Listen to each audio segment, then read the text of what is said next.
bakers. Just about ready for the DoughDr.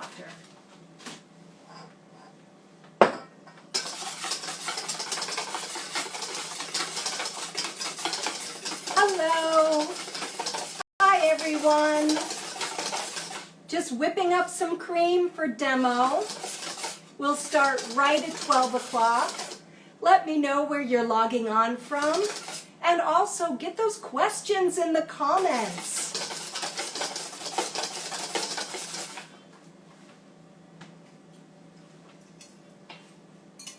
Oh no.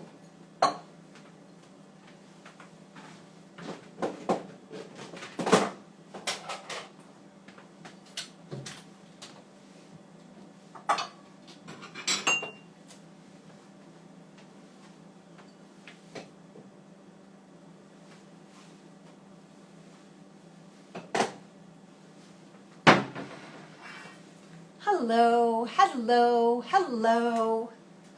Oh, bonjour from Dallas. Comment ça va?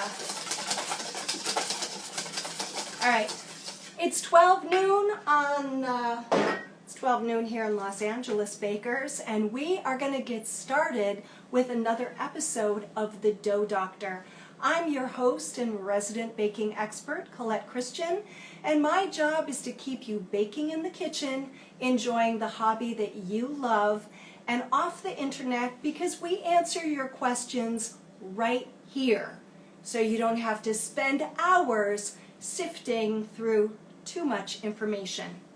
All right, so let's get started. And again, welcome. It's great to see you. Happy Saturday. All right, so you know what?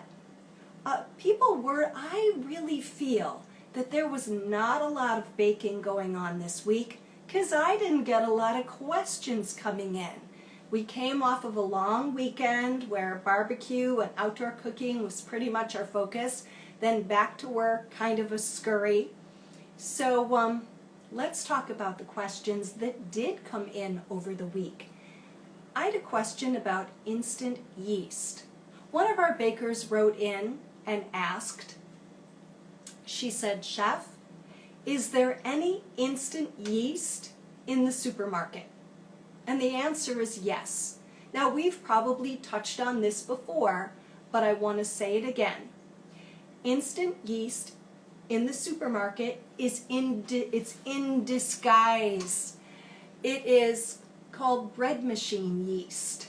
Now, any of you out there, and please put in the comments if you have a bread machine. Nothing wrong with a bread machine. It gives us beautiful, fresh bread whenever we get it together. You know that all the ingredients go into that chamber and it comes out without the yeast being hydrated. So that's one of the that's why the bread machine was invented, because instant yeast was invented. So the clue in the supermarket is the jar says bread machine yeast. You can't use active dry or cake yeast in a bread machine. It won't work properly. You have to use bread machine yeast. So to our baker out there who asked that question, you're going to stand in the baking aisle like I know you always do. And usually the yeast is in the top third, the shelves. Sometimes it's way up, sometimes it's kind of like eye level, depends on your market. And you're going to look for the little brown jar, usually with a yellow label from Fleischmann's, because that's their colors. They want us to feel all bright and sunny about baking, and it will say bread machine yeast. Then you're good to go. Open the jar, and then when you're not using it, store it in the fridge or the freezer, and yeah, that's bread machine yeast in the supermarket. You can also order it online. My favorite brand, well, any brand will do, but the SAF brand is super reliable and has a great, instant yeast in general, has a great shelf life. And it's very consistent, which is why we like it. All right, so let's see if there's any questions. Welcome, welcome, welcome. Awesome. No questions yet in the comments, so you know what? I'm going to sail right into demo. Well, actually, there was another question, but I think I'm going to get demo started and I'll answer it at the end. So today's demo is for one of our bakers, Cyrus. Cyrus wrote in and he said he's been having trouble with his chocolate pudding. And I knew instantly when he described what was going on, there were chips of chocolate in his finished pudding. I knew what happened. It's all about temperature. So I thought, what a great demo. And BTW, if you have demos you would like to see on the show, put them in the comments, because I'm always looking for great ideas to improve the show. So back to Cyrus's chocolate pudding. All right, so pudding in general is a form of pastry cream, which we talked about last week with the fruit tart, and then or it comes from a mix. And those of us of a certain age, especially if we grew up in the United States, we know all about pudding mixes. There was Jell-O brand, Mighty Fine, Royal. They actually were kind of yummy. I mean, especially when you're a kid and your palate is a little bit unsophisticated. But that's okay. That's part of being a kid. All right.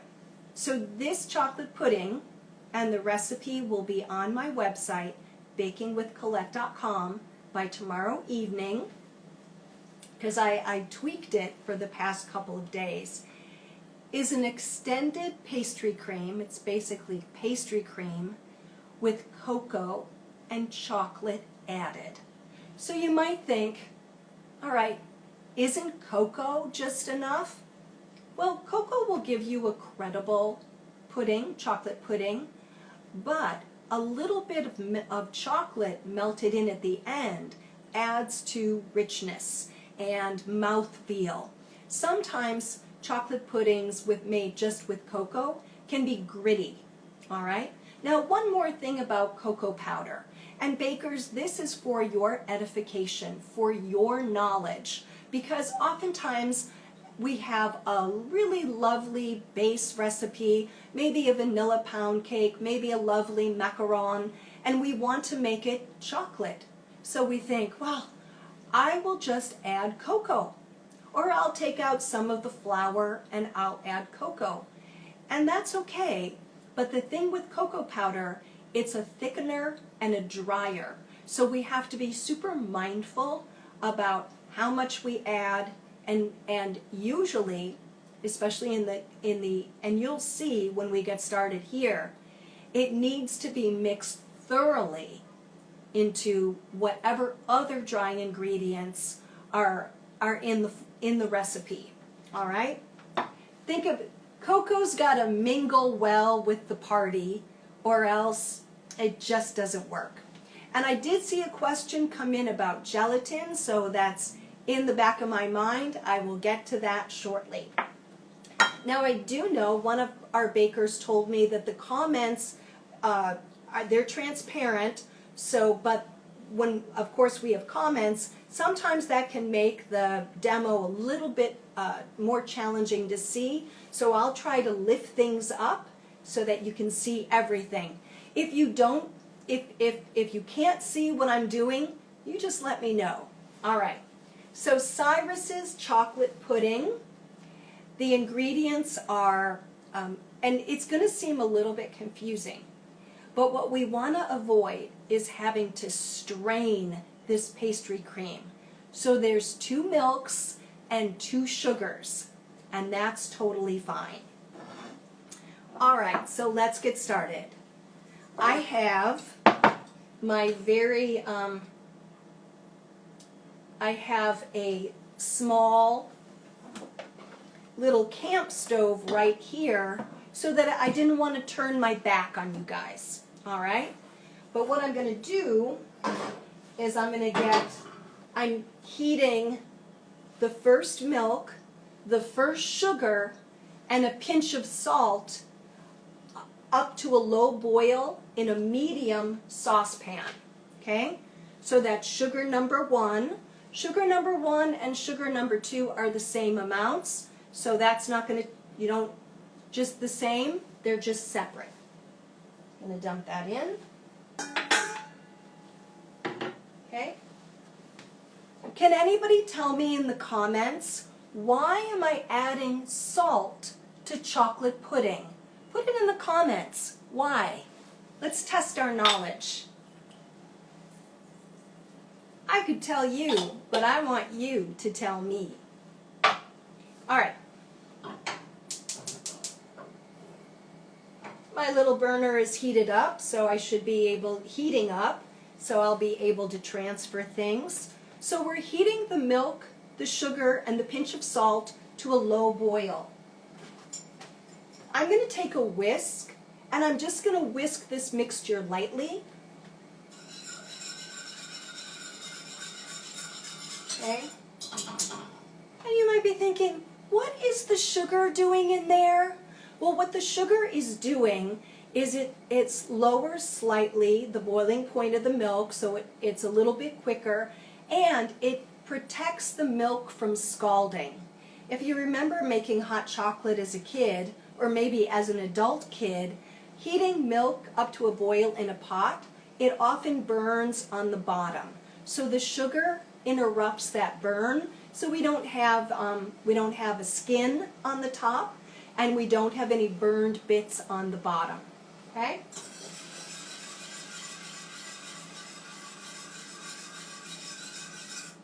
All right, I've got this up to, I'm going to move it over to my little cook pot. You can sort of see it in the corner of your screen. And then we're going to move on. So there's some critical steps in this process. Turn my burner off behind me, wondering why the kitchen's so warm. Cyrus's problem with our baker Cyrus, he had the chipped chocolate in his pudding because it was all, well, one thing, temperature, and also it's so important that the chocolate is chopped fine. And we're going to go through, I know we've done this before, but we're going to go through it again.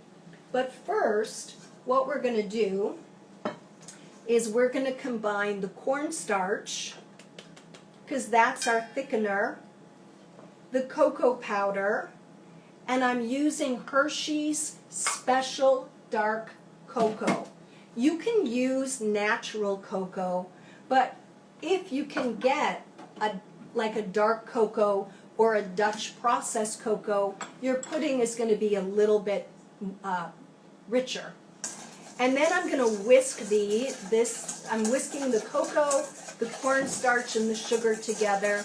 No need to sift this. I'll tell you when you need to sift. Just whisk it, okay?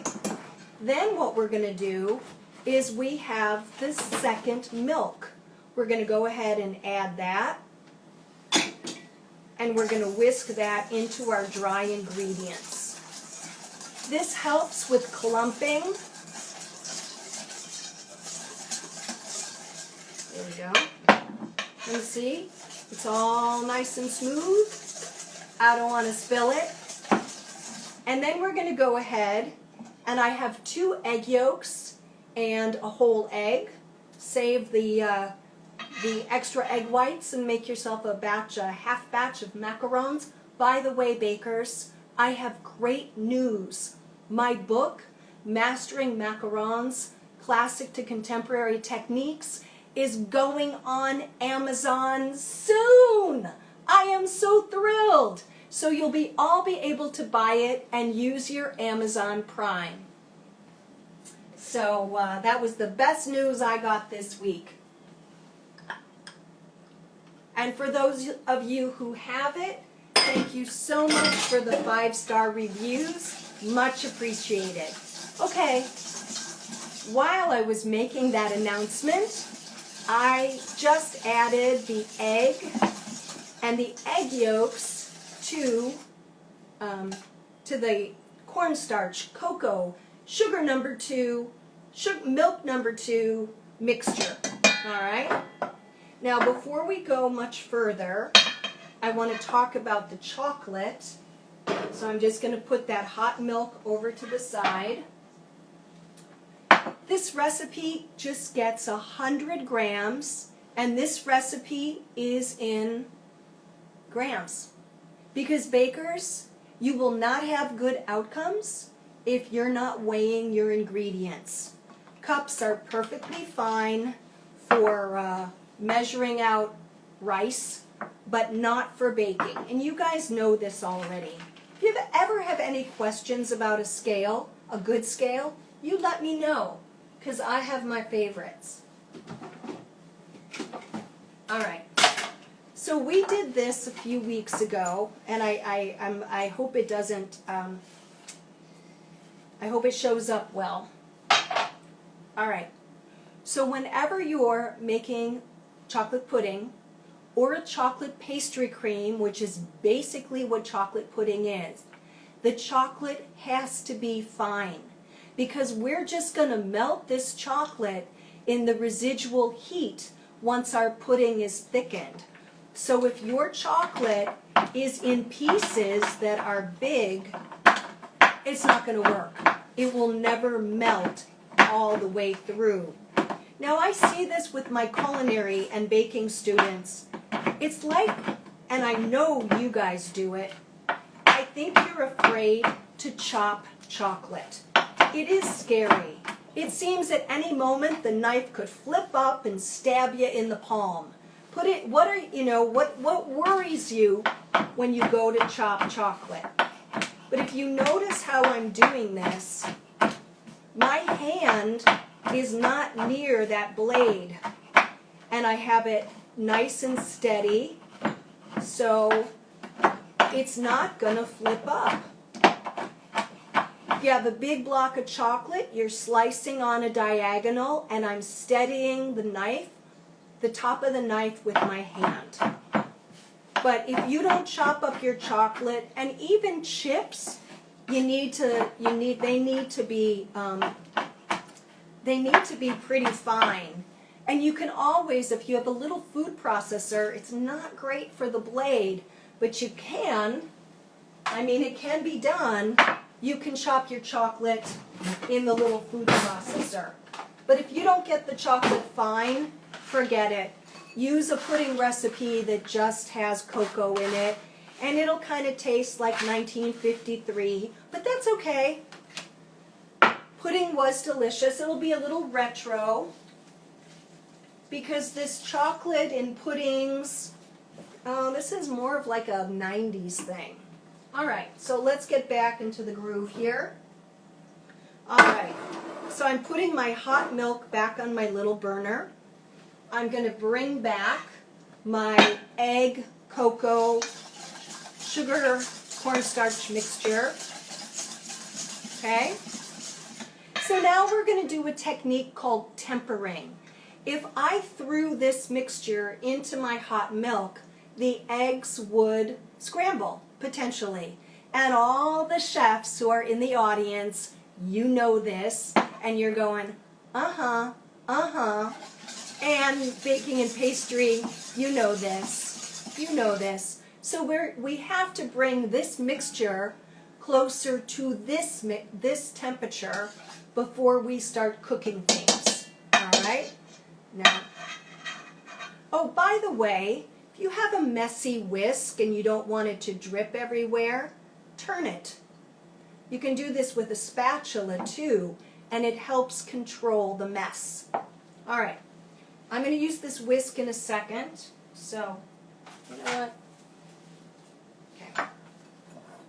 So now what I'm going to do is I'm going to pour half my hot milk. It's up to like a scald. You see the steam, bubbles on the edge. I'm going to pour half the milk into my chocolate mixture, and I'm going to take my whisk and I'm going to stir it. And then I'm going to pour this back into the pot. And you notice the pot went right on the heat. I didn't I kept it on the heat. Now I'm going to move this, hopefully, it's kind of hot, so that you can see this next step. You're going to take the whisk and you're going to stir this mixture as though the whisk was a spoon. All right? And we have to wait until we get some resistance before we start whisking like heck. That's not what I wanted to say, but we try to keep it clean here on the DoughDr. Now, as we know, in life, resistance always has meaning. So when you're slowly stirring your chocolate pudding mix, when you begin to feel it thicken, then I want you to go at it. You might even see a little bit of lump, not bad lump, thickening lump. This does need to come up to the boil, and it has to boil within 3 minutes, or else the cornstarch bonds, those starch bonds, they break. Okay, I'm beginning to feel a little bit of thickening. And then you got to stop a little, because when we stir, we slow things down.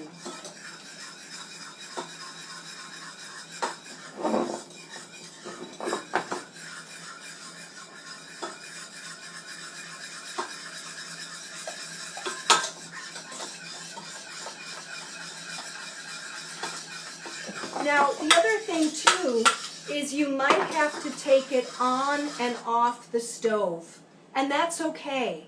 Remember, you're in control. So if it feels like it's getting too hot, turn down the burner and then move it off the heat. I see this with students all the time. It's almost like we get stuck. Don't get stuck. You're in control. Then once it thickens, we're going to cook it for 1.5 to 2 minutes, stirring the whole time.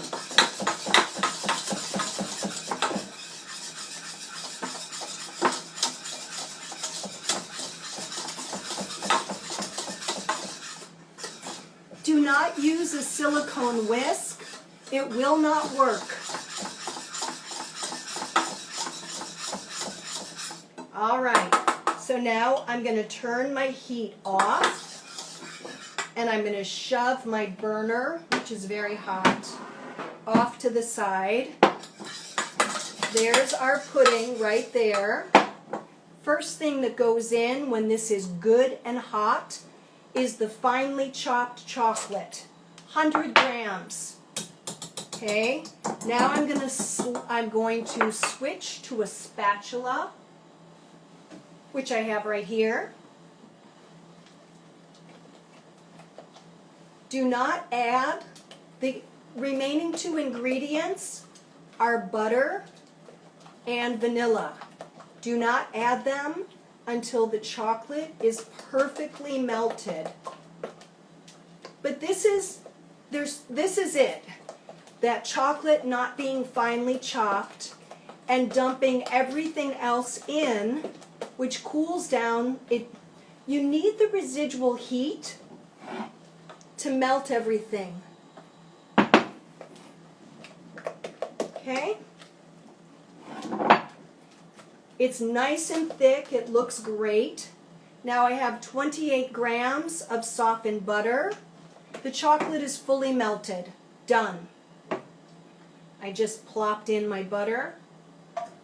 And I'm going to go ahead and add 2 teaspoons of vanilla extract. That works out to be 8 grams of vanilla extract.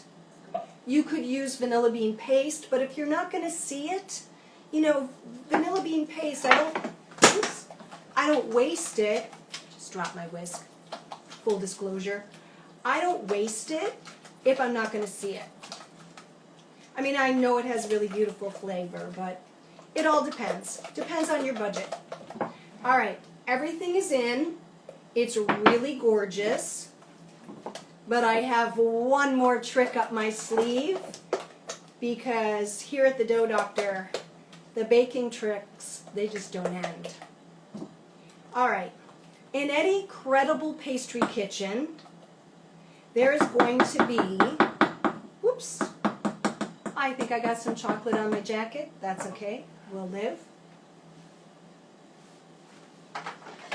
The very last step is to use a stick blender. In any credible pastry kitchen, there are large and small available, and they're used all the time. In fact, if you use one as a pastry cook, you have to wash it yourself and put it back, or there'll be hell to pay.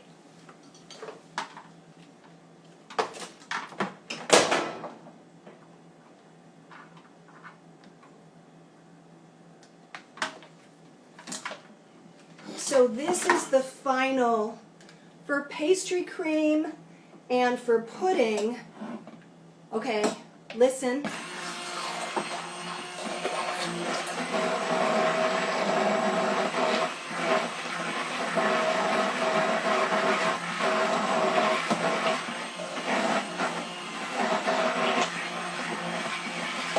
It's gorgeous. It's just like glass.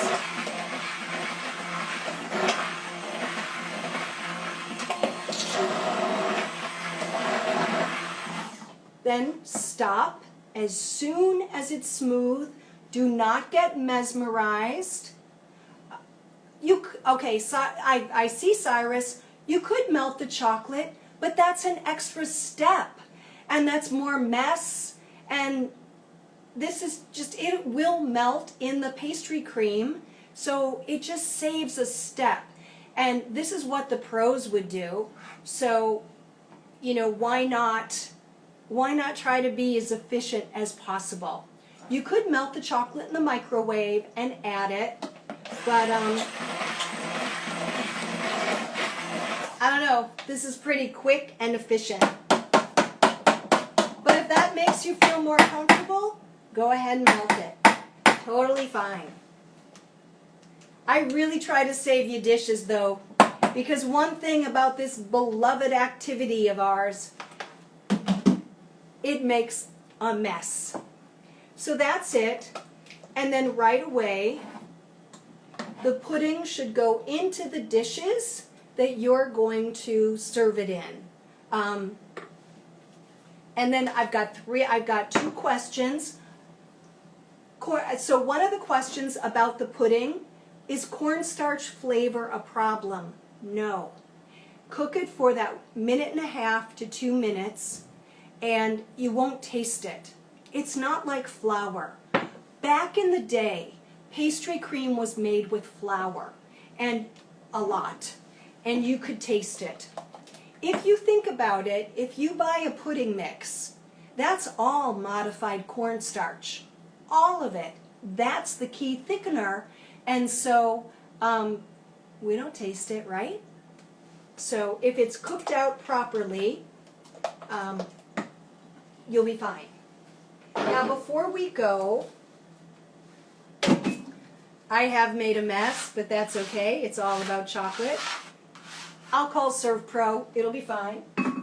And I want to show you what you can do. Put in the chat, does anybody remember parfaits? If you remember parfaits, put it in the comments. Okay, the reason I use the immersion blender and the reason why professional pastry chefs can't live without an immersion blender, it smooths out ganache, it smooths out pastry cream. It's just such a great tool to have. And then in the home kitchen, you can use it to make soups, you can use it to make salad dressings. I even use it, it's not the greatest, but I broke my smoothie blender. I use it to make my smoothies. All right, I have some pretty little glasses here. So if you, parfaits, anybody? Parfaits, I hear a yes. Now, today they're called verrines most of the time. But what they're talking about is a layered, creamy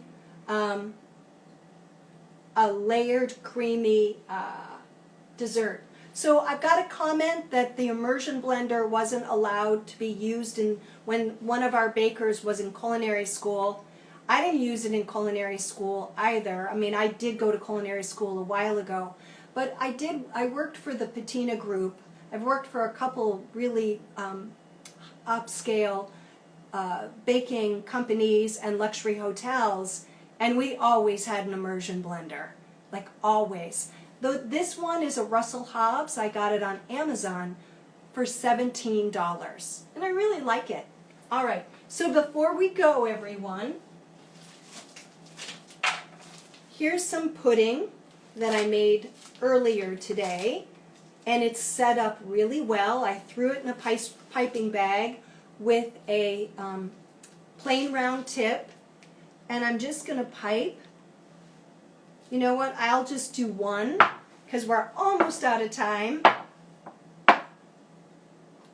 So a layer of chocolate pudding, and then the whipped cream I was working on when you all joined me here in the kitchen.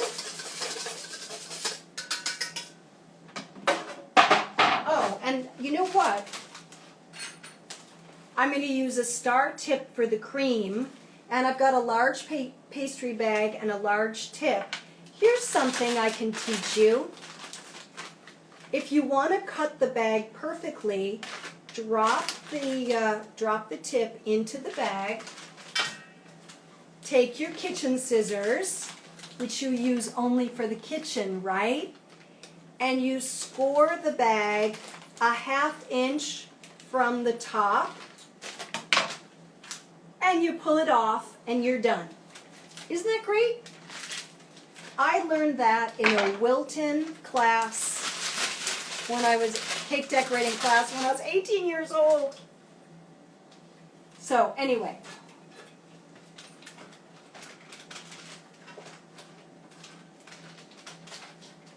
all right, now some whipped cream.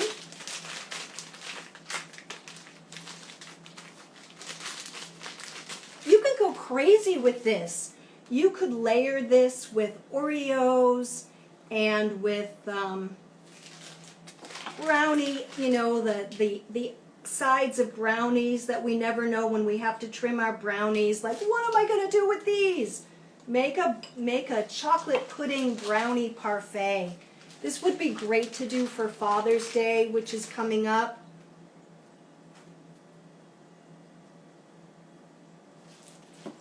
Oreos, peanut butter, cups, so much. Oh, by the way, you could, if you want to make a peanut butter pudding, you just add peanut butter instead of the melted chocolate. I have some fun cocoa nibs that are going to go on top. So that's it. That's our DoughDr episode for today. Cyrus, I hope this leads you to chocolate pudding success. And of course, you can melt that chocolate if that makes you feel better. But also, the residual heat will also melt it. And the nice thing with melting it in the pastry cream, we really can't possibly overheat it. There was one question from Chef Daniel. Chef Daniel asked if I would use gelatin in my mousse, like a chocolate mousse or a fruit mousse. And the answer is yes. If needs must, then I would use it. All right, everyone. Thank you so much for joining me today on the DoughDr. Message me with any demo ideas that you'd like to see. I love to get your input. Thank you so much, and have a wonderful day. Happy baking! Bye! See you next week. Thanks, Chef. Bye. Lovely to see you guys.